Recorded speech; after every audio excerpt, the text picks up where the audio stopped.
அமெரிக்க அதிபரான ட்ரம்பினுடைய ஒரு தீவிர நண்பர்னு சொல்லக்கூடியவரை சுட்டு கொண்டிருக்காங்க.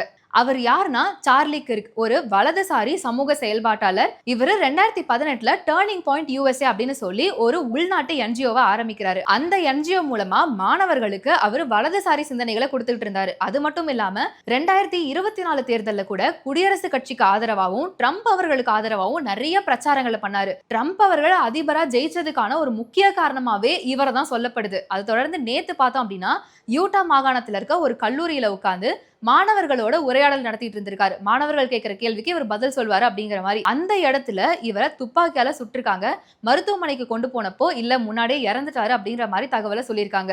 இந்த ஒரு சம்பவம் அப்படிங்கிறது அந்த நாடு முழுக்க ஒரு பெரிய அதிர்வலைகளை ஏற்படுத்தி இருக்கு. அமெரிக்காவினுடைய முன்னாள் அதிபர்களான ஜோ பைடன் அவர்களா இருக்கட்டும், ஒபாமா அவர்களா இருக்கட்டும், உலக தலைவர்கள் பலருமே வந்து இரங்கல் தெரிவிச்சுக்கிட்டு இருக்காங்க.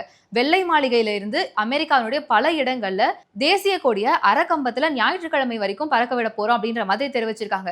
இது மட்டும் கிடையாது, அமெரிக்க அதிபரான ட்ரம்ப் அவர் மேலேயுமே 2 முறை வந்து துப்பாக்கி சூடு நடத்தப்பட்டிருக்கு. ஆனா அவர் தப்பிச்சிட்டாரு அப்படின்ற மாதிரி தகவல் சொல்லியிருக்காங்க.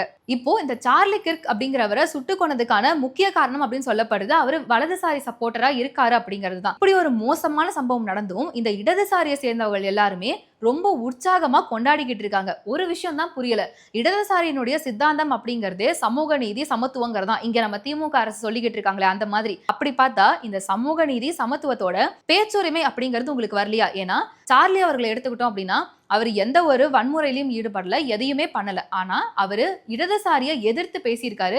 சில இடங்கள்ல கொஞ்சம் கலாய்க்கிற மாதிரியும் பேசியிருக்காரு. வலதுசாரிக்கு ரொம்ப தீவிரமா ஆதரவு கொடுத்திருக்காரு தானே தவிர மத்தபடி துப்பாக்கி எடுக்கிறதோ வன்முறையில் ஈடுபடுறதோ எதுவுமே பண்ணலன்னா நீங்க எப்படி இந்த மாதிரியான ஒரு ஆக்ஷன்ல இறங்குவீங்க?